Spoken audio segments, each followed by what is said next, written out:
Wir hätten nie gedacht, dass so viele Schrauben jetzt mit einer Akkuladung verschraubt wurden. Und wir haben die Akkus noch nicht geschont. Also so ein Testergebnis haben wir nie gesehen.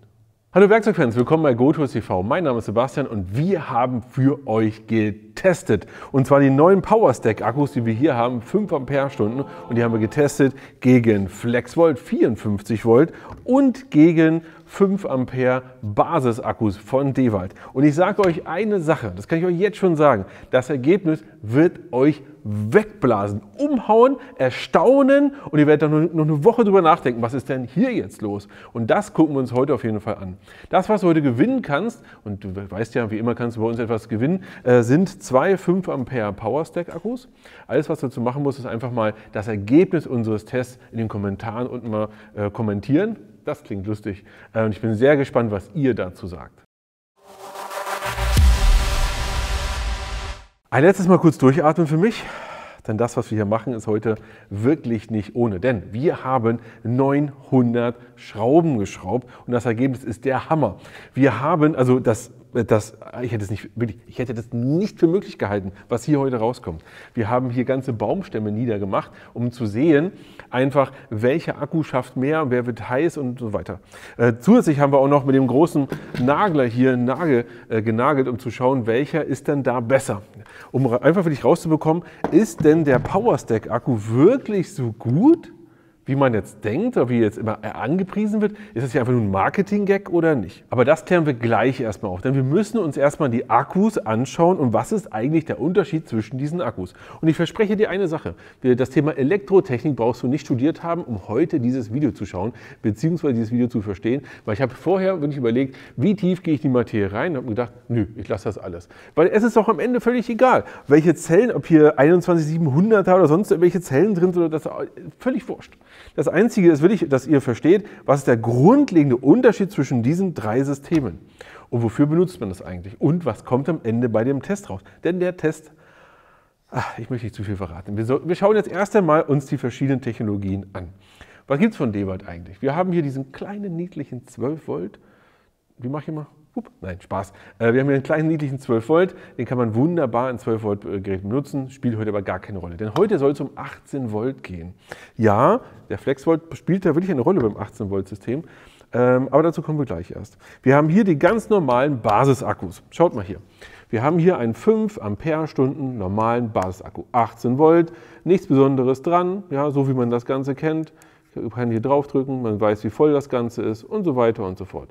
Hier sind 5 Zellen drin, 18 Volt, wie ihr es kennt. Hinzu werde ich hier vom Basisakku sprechen, 5 Ampere-Stunden, ganz normal. Hier 5 Zellen drin. Ganz wichtig, hier drin sind die runden Zellen, so wie die ganz normalen quasi AA-Batterien, etwas anders, aber so in der Art müsst ihr euch das vorstellen, was hier drin ist. So, das ist hier drin, läuft, funktioniert, kannst einen Akkuschrauber reinstecken.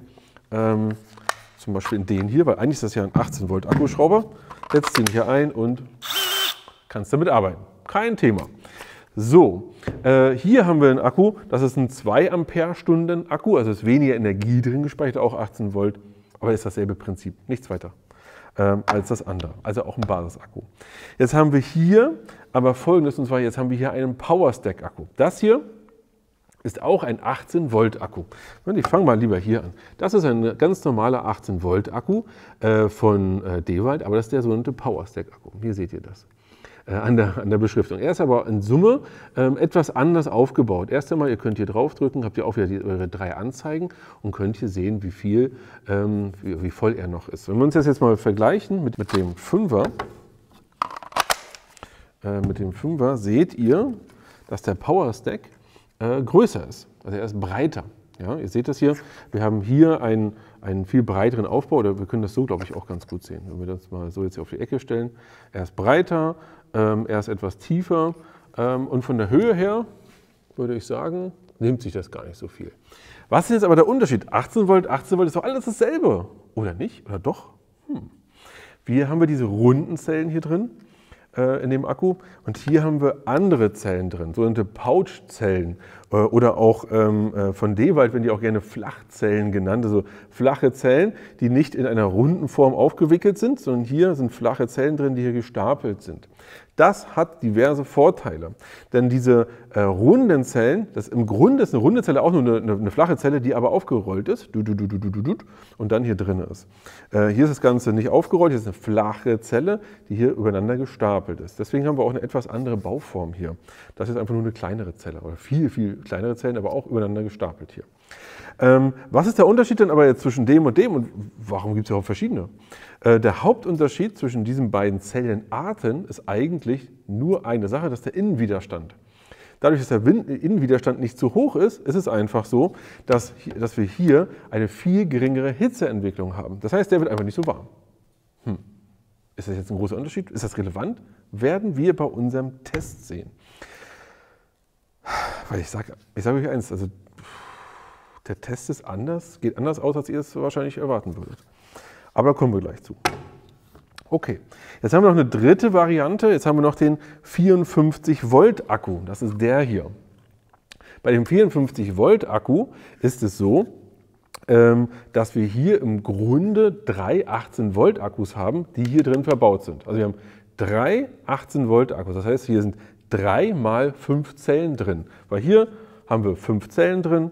Hier haben wir 5 Zellen drin und hier haben wir 3 mal 5 Zellen drin. Das wird hier verschaltet zusammen zu einmal entweder 54 Volt, um 54 Volt Geräte anzutreiben, oder das kann ich auch folgendermaßen machen, dass ich ein 18 Volt Gerät nehme, stecke das zusammen und auf die Art und Weise, hier 18 Volt Gerät, habe ich, ja, kann ich trotzdem ganz normal damit arbeiten.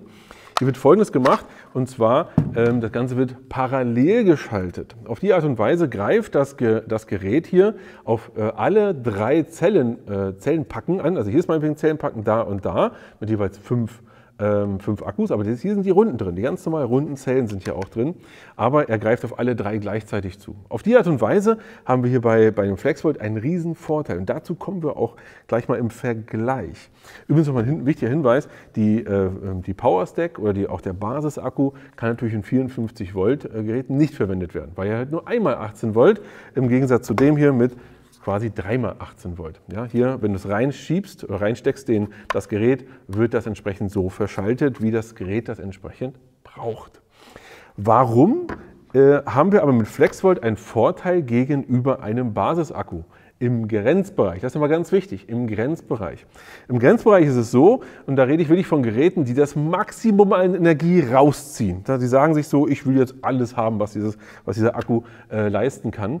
Dann ist es so, dass wir hier sehr schnell Folgendes erreichen könnten, dass er sehr, sehr heiß wird. Und wenn der hier sehr heiß wird, dann ist es so, dass er irgendwann natürlich abschaltet. Hier habt ihr einen großen Vorteil, hier greifen wir gleichzeitig auf 3 Akkupacks zu. Und dadurch wird hier wesentlich langsamer Wärme erzeugt und deswegen geht der hier nicht in die Knie. Ja? Und genau dasselbe verspricht eigentlich PowerStack. PowerStack sagt auch, also die Zellen hier, das wird nicht warm, das bleibt kalt, das ist kein Problem. Ja, ist überhaupt kein Problem, hält länger und wird nicht warm und dadurch kannst du viel länger im Grenzbereich arbeiten. So einfach, so gut, weil mehr ist das eigentlich nicht. Wir könnten jetzt auch in die Elektrotechnik-Materie reingehen, wie ihr wollt, aber am Ende ist es gar nicht relevant, denn wir wollen doch wirklich arbeiten mit den Geräten. Und deswegen haben wir sie getestet. Und der Test hat einen ganzen Tag gedauert, weil wir so viel getestet haben. Und ich würde sagen, wir fangen mal an mit den Schrauben. Weil der Schrauben ist eigentlich der erstaunlichste Test und so ein Testergebnis haben wir nie gesehen. Aber wie haben wir jetzt eigentlich getestet? Wir haben Folgendes genommen, wir haben hier unsere Schrauben genommen und zwar 6 x 80, also schon eine amtliche Schraube mit einem Tellerkopf. Das ist mal ganz interessant, weil ein Tellerkopf beim Anpressen natürlich auch ordentlich Energie nochmal zieht. Und wir haben die Akkus auch nicht geschont. Wir haben wirklich jedes Mal jede einzelne Tellerkopfschraube auch wirklich hart angezogen und nicht einfach so aufgehört. Nee, richtig rein. Und ihr seht hier Folgendes, wir haben hier unseren Balken und da haben wir uns Linie gezogen und haben geschraubt. Und jetzt gucken wir uns erst einmal das Schrauben an sich an und dann erzähle ich euch mal, was da wirklich rausgekommen ist.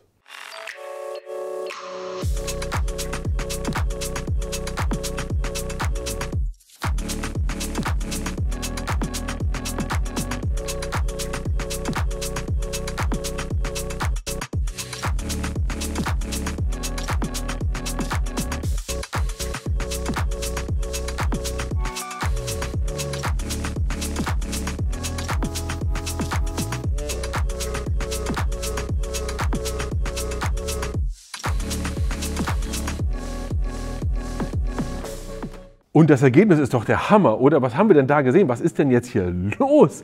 Denn wir haben alle unsere Schrauben verschraubt. Und ja, wir hatten noch einen Packen Senkkopf dabei, weil wir einfach nicht mehr gefunden haben. Weil wir hätten nie gedacht, dass so viele Schrauben jetzt mit einer Akkuladung verschraubt wurde. Denn wir haben wirklich folgenden Test gemacht. Nochmal ganz klar.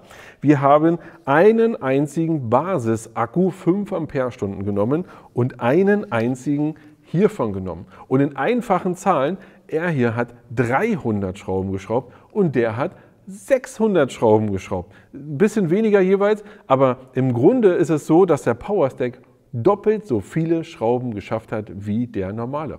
Und wir reden jetzt hier davon, dass wir natürlich immer denselben Akkuschrauber genommen haben, reingesteckt und geschraubt. Und eine Sache kann ich dir versichern, der Akku hier ist nicht heiß geworden davon. Das fand ich super interessant. Also zumindest war es so, außen war keine Hitze und der Akku selbst hier, wir haben das geguckt, war leer. Und wir haben so lange geschraubt, bis wir den hier losgeschraubt haben, haben mit dem nochmal versucht, etwas zu machen. Der war wirklich leer, leer, leer. Da ging gar nichts mehr. Und auch den hier haben wir, also den Powerstack haben wir auch komplett leer geschraubt. Und jetzt könnte man sagen, also wer jetzt nicht so viel Erfahrung mit Akkus hat, naja, dann ist ja halt hier mehr Energie drin. Nee, ist nicht so, denn wir haben hier 90 Wattstunden im Powerstack und wir haben hier 90 Wattstunden in dem normalen Basisakku. Und wer mir erklären kann, warum das so ist, schreibt das doch bitte mal in die Kommentare. Weil das ist wirklich interessant. Warum kann ich hiermit so viel mehr schrauben? Weil die Menge an Energie, die hier drin ist ja eigentlich dieselbe wie in dem hier. Nur, dass die Akkuzelle anders aufgebaut ist. Ist doch wirklich verrückt, oder? Ist doch wirklich verrückt.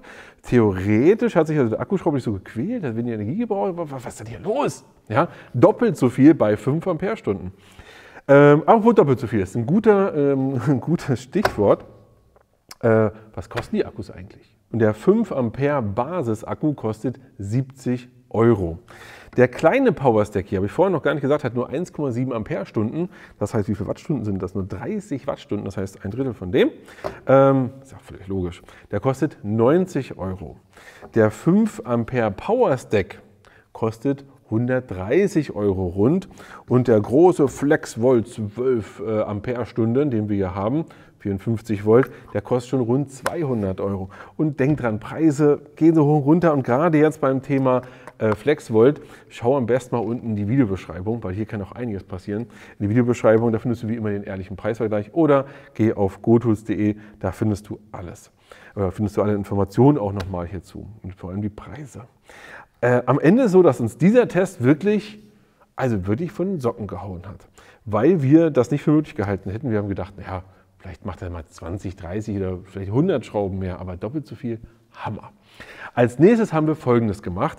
Wir haben jetzt gesagt, naja, wir haben den hier bewusst nicht genommen, weil wir hier keinen vergleichbaren Akku haben. Wir haben keinen 5 Ampere-Stunden 54 Volt, den gibt es einfach nicht. Und gesagt, ach komm, das lassen wir raus, sondern wir wollten vor allem die 18 Volt Geräte miteinander vergleichen, oder 18 Volt Akkus.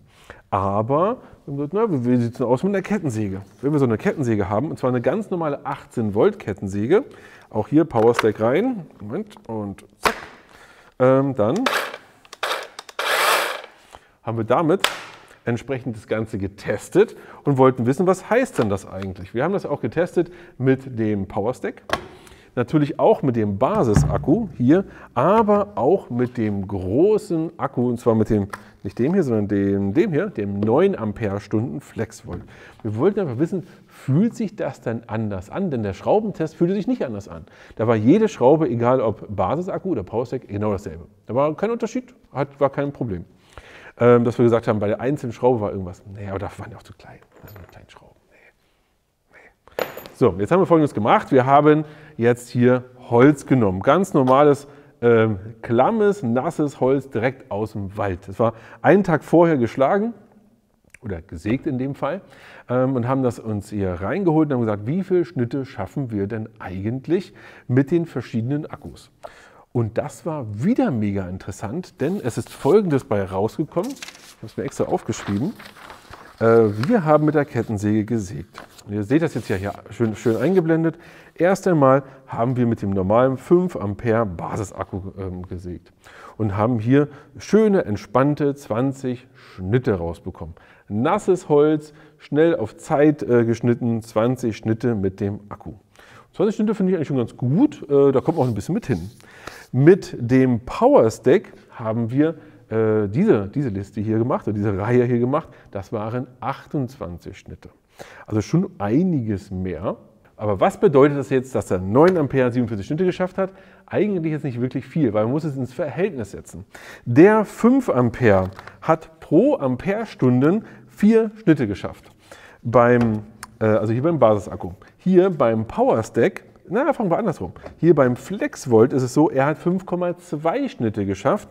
Und hier beim Power Stack ist es so, der hat 5,6 Schnitte geschafft. Das ist ja verrückt. Das ist ja völlig verrückt. Das heißt, er bekommt einfach pro Wattstunde mehr raus. So einfach ist das, genauso wie beim Schrauben. Also wir haben hier also ein extrem effizientes System, was wir dann hier haben, wenn wir den 18 Volt betreiben mit einem Power Stack. Wir haben auch gedacht, naja, vielleicht fühlen wir einen Unterschied zwischen dem normalen Basisakku hier und dem Power Stack. Antwort ist nein. Wir haben die Kettensäge wieder genommen und haben einen Längsschnitt gemacht.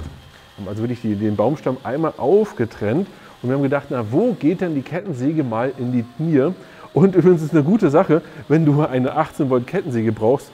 Das ist eine echt gute Kettensäge. Findest du auch unten in der Videobeschreibung. Einen ehrlichen Preisvergleich, weil wir haben zwischen den 3 verschiedenen Akkus und Akkusystemen keinen Unterschied gemerkt. Also es war vom Handling her, auch wie verhält sich das Ganze, kommen wir schneller durch, kein Unterschied. Alle 3 haben genau gleich gesägt. Das war kein Thema. Interessant ist auch Folgendes, keine der Akkus wurde wirklich heiß.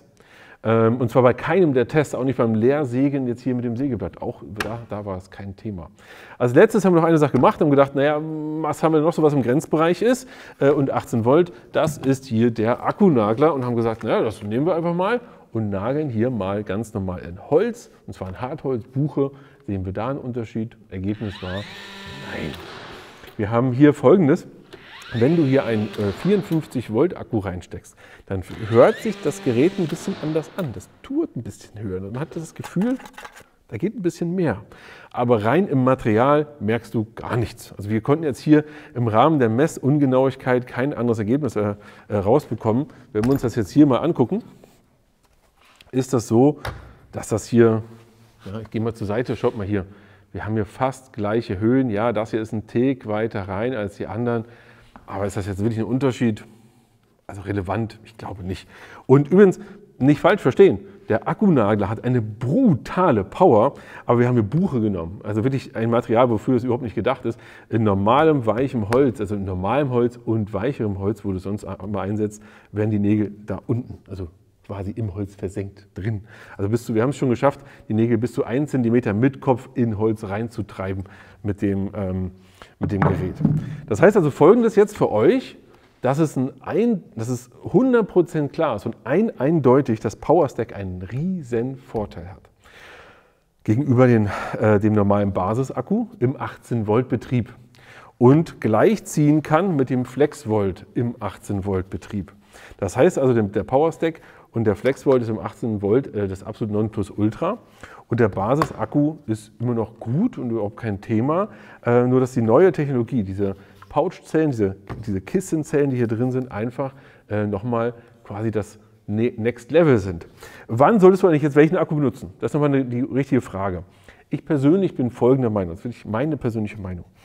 Bei einem Akkuschrauber möchtest du eigentlich im Wesentlichen immer ein niedriges Gewicht haben, damit du damit gut arbeiten kannst und hantieren kannst. Das heißt, im Akkuschrauber würde ich bei allen normalen Tätigkeiten dir immer den kleinen FlexVolt mit 1,7 Amperestunden hier empfehlen, weil du wirklich dadurch ein sehr schönes, kleines und kompaktes Gerät erreichst, wo du auch wenig Gewicht mit dir rumträgst. Denn bei 900 Schrauben weißt du schon, was du am Ende des Tages gemacht hast, wenn hier unten nochmal 2 Kilo Klotz dran hängen. Ja?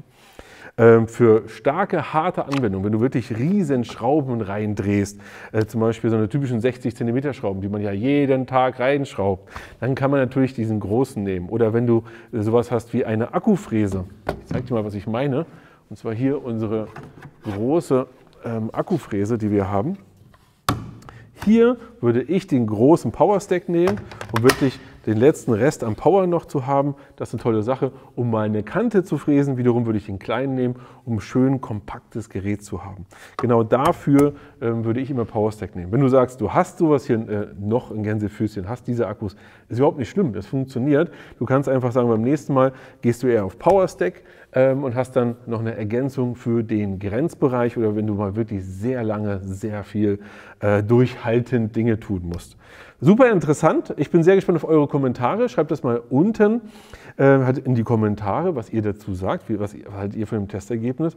Wer genau erklären kann, am besten, ja, weiß ich nicht, so als 8-seitige PDF, so die man sich ausdruckt. Nein, war ein Spaß. Bin ich sehr gespannt. Und jetzt verbleibe ich eigentlich nur noch mit dem Hinweis, denkt dran, ihr könnt auch etwas gewonnen, nämlich 2 von diesen Akkus, ja, wenn ihr kommentiert. Und jetzt muss ich noch ein bisschen drüber nachdenken und die Schrauben rausschrauben. Ran ans Werkzeug und bis zum nächsten Mal.